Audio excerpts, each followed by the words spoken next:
Sebelum masuk ke penjelasan materi, di sini saya akan menjelaskan tujuan pembelajaran dari materi yang kami bahas.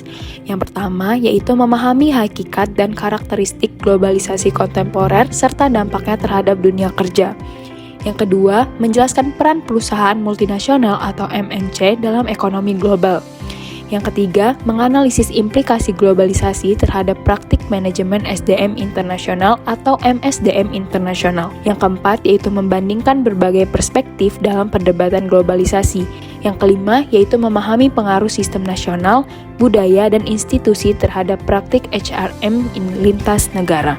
Yang terakhir, yaitu menjelaskan konsep varieties of capitalism dan perbedaannya dalam membentuk strategi bisnis dan praktik HR. Bagian pertama yaitu pendahuluan. Perubahan besar dalam ekonomi global telah mempengaruhi dunia kerja dan praktik manajemen di berbagai negara. Globalisasi menjadi faktor utama yang mendorong peningkatan pergerakan modal, tenaga kerja, barang, dan jasa antar negara. Kondisi ini menciptakan peluang sekaligus tantangan bagi manajemen sumber daya manusia internasional. Perusahaan multinasional atau MNC berperan penting dalam mengelola operasi lintas negara. Mereka tidak hanya bertindak sebagai aktor ekonomi, tetapi juga sebagai aktor politik dalam sistem global.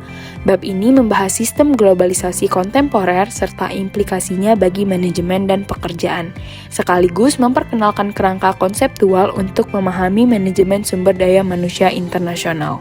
Selanjutnya, kita masuk pada materi yang pertama, yaitu terkait globalisasi kontemporer, fase terbaru dari proses integrasi ekonomi dunia yang semakin kuat sejak tahun 1980-an. Jika sebelumnya globalisasi hanya dipahami sebagai hubungan antar negara, saat ini globalisasi sudah masuk ke tahap yang jauh lebih dalam, yaitu keterhubungan sistem ekonomi, keuangan, dan produksi secara global. Salah satu ciri utamanya adalah terbukanya pasar nasional melalui kebijakan liberalisasi, deregulasi, dan privatisasi. Negara-negara mengurangi hambatan dagang dan membuka diri terhadap investasi asing. Akibatnya, arus barang, jasa, modal, dan tenaga kerja bergerak lebih bebas melintasi batas negara. Selain itu, globalisasi saat ini ditandai oleh meningkatnya peran sektor keuangan atau yang disebut financialization. Artinya, pergerakan modal dan keputusan investasi global memiliki pengaruh besar terhadap kondisi ekonomi suatu negara. Ekonomi nasional tidak lagi sepenuhnya berdiri sendiri, tetapi sangat dipengaruhi oleh dinamika pasar global. Perubahan juga terjadi dalam sistem produksi. Produksi tidak lagi dilakukan di suatu negara secara utuh, melainkan dibagi berbagai negara melalui jaringan produksi global atau global value chains. Setiap negara mengambil bagian sesuai dengan keunggulan yang dimilikinya. Misalnya, sebagai pusat manufaktur, penyedia bahan baku, atau pusat inovasi dan riset.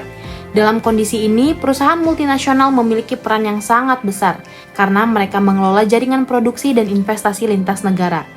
Namun, meskipun globalisasi memperkuat peran perusahaan dan pasar global, negara tetap memiliki pengaruh melalui regulasi, kebijakan ekonomi, dan sistem nasional yang dimilikinya.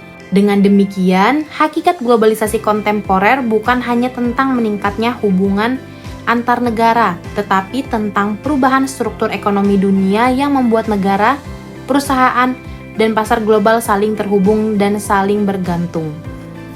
Selanjutnya, debating globalization. Yang pertama adalah perspektif strong globalization thesis. Perspektif ini menyatakan bahwa dunia sedang bergerak menuju ekonomi global yang terintegrasi penuh. Negara bangsa dianggap semakin kurang relevan karena pasar global menjadi kekuatan yang utama. Perusahaan multinasional dipandang sebagai aktor dominan yang bersifat denationalized, tidak lagi terikat kuat pada satu negara. Indikatornya terlihat dari meningkatnya perdagangan global, lonjakan FDI, serta terbentuknya jaringan produksi dan supply chain lintas negara. Yang kedua, kritik dan perspektif kritis. Pandangan kritis menilai bahwa globalisasi bukan fenomena baru dan tidak sepenuhnya merata. Integrasi ekonomi global sudah pernah terjadi sebelumnya, dan hingga kini arus perdagangan serta investasi masih didominasi oleh negara maju. Globalisasi dinilai bersifat selektif dan regional. Negara tetap memiliki peran penting melalui kebijakan, regulasi, dan institusi nasional yang membentuk praktik organisasi. Dan yang ketiga adalah perspektif seimbang. Perspektif seimbang melihat globalisasi sebagai fenomena nyata namun kompleks dan historis. Globalisasi mendorong integrasi dan standarisasi, tetapi juga menciptakan fragmentasi serta penguatan identitas lokal. Bagi organisasi, terutama perusahaan yang multinasional, strategi global harus tetap disesuaikan dengan konteks nasional. Inilah mengapa dalam manajemen SDM internasional, keseimbangan antara tekanan global dan tuntutan lokal menjadi sangat penting. Globalisasi ditandai oleh meningkatnya pengaruh perusahaan multinasional atau MNCs dalam perekonomian dunia. Seiring berkembangnya perdagangan internasional dan pasar modal global, MNC menjadi aktor utama yang membentuk arah ekonomi lintas negara. Konsep borderless world menggambarkan bagaimana batas-batas negara semakin kurang signifikan dibandingkan keputusan bisnis global yang diambil oleh perusahaan besar dan pasar keuangan. Sebagai kelanjutan dari meningkatnya peran tersebut, MNCs tidak hanya hadir sebagai pelaku ekonomi, tetapi juga sebagai penggerak utama sistem ekonomi global. Keputusan investasi mereka menentukan lokasi pertumbuhan ekonomi dan mempengaruhi arus barang, bahan baku, produk jadi, teknologi, serta modal keuangan antar negara. Melalui jaringan operasional internasional, MNC membentuk struktur produksi dan distribusi global yang saling terhubung. Namun demikian, pengaruh besar MNC juga menimbulkan berbagai dampak dan dinamika. Di satu sisi, investasi mereka mendorong pertumbuhan ekonomi dan menciptakan lapangan pekerjaan, terutama di negara berkembang. Namun, di sisi lain muncul kritik terkait eksploitasi tenaga kerja dan dampak lingkungan di wilayah dengan regulasi yang lemah. Selain itu, dalam operasionalnya, MNC ini harus menyesuaikan diri dengan perbedaan budaya, sistem hukum, dan kondisi pasar tenaga kerja di setiap negara. Perkembangan tersebut pada akhirnya membawa implikasi penting bagi manajemen sumber daya manusia internasional. Perusahaan membutuhkan manajer yang fleksibel dan mampu bekerja lintas budaya serta negara. Praktik HRM tidak dapat sepenuhnya diseragamkan, melainkan harus menyeimbangkan antara integrasi standar global dan adaptasi terhadap konteks lokal. Dengan demikian, pengelolaan SDM menjadi elemen strategis dalam menghadapi kompleksitas globalisasi yang mendorong oleh MNC. Selanjutnya yaitu MNCs, the state and national effects. Globalisasi sering dianggap membuat batas negara semakin kabur dan peran negara semakin melemah. Namun dalam praktiknya, negara tetap memiliki pengaruh yang kuat terhadap aktivitas bisnis internasional. Multinational corporation atau perusahaan multinasional memang beroperasi lintas negara, tetapi mereka tetap dipengaruhi oleh sistem nasional tempat mereka berasal maupun beroperasi.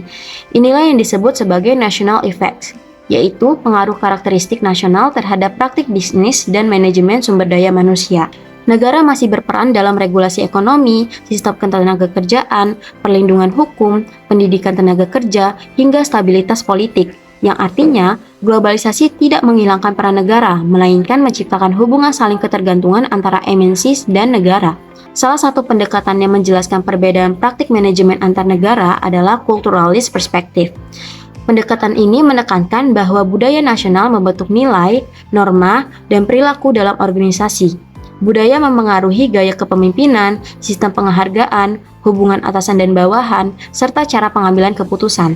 Tokoh yang terkenal dalam pendekatan ini adalah Gerd Hofstede yang mengembangkan model cultural dimensions. Ia membagi budaya ke dalam 5 dimensi utama, yaitu power distance, uncertainty avoidance, individualism versus collectivism, masculinity versus femininity, dan long-term orientation. Melalui dimensi ini, kita dapat memahami mengapa praktik manajemen di satu negara bisa sangat berbeda dengan negara lain. Meskipun demikian, pendekatan kulturalis memiliki beberapa kritik karena pendekatan ini cenderung menyederhanakan realitas dengan menganggap satu negara memiliki satu budaya yang homogen. Padahal, dalam satu negara terdapat keberagaman nilai dan subkultur. Selain itu, pendekatan ini kurang memperhatikan faktor struktural seperti sistem ekonomi, hukum, dan kebijakan negara yang juga mempengaruhi praktik organisasi.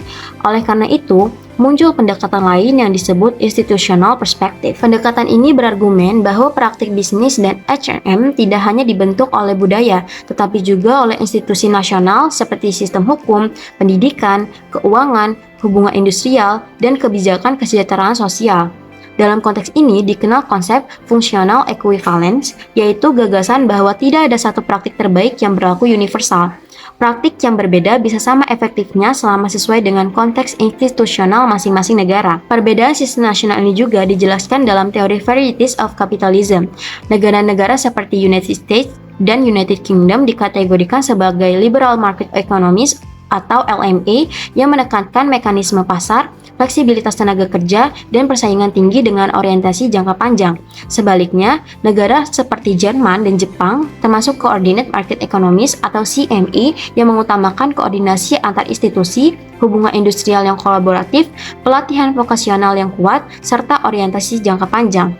Perbedaan ini menunjukkan bahwa kapitalisme sendiri memiliki variasi bentuk yang dipengaruhi oleh struktur nasional masing-masing. Kesimpulan, pada bab ini menekankan bahwa meskipun sistem nasional dan faktor budaya memiliki pengaruh kuat terhadap praktek HRM internasional, perusahaan multinasional bukanlah organisasi yang sepenuhnya ditentukan oleh konteks tersebut. Perusahaan multinasional merupakan koalisi kepentingan yang kompleks dan juga bertindak sebagai aktor politik yang dapat membentuk sekaligus mengikuti aturan. Praktek HRM internasional dipengaruhi oleh interaksi dinamis antara faktor global, regional, nasional, dan organisasi. Walaupun globalisasi membawa tekanan untuk standarisasi dan integrasi, perbedaan nasional tetap signifikan, sehingga strategi dan kebijakan perusahaan tetap melibatkan pilihan dan proses politik di dalam organisasi.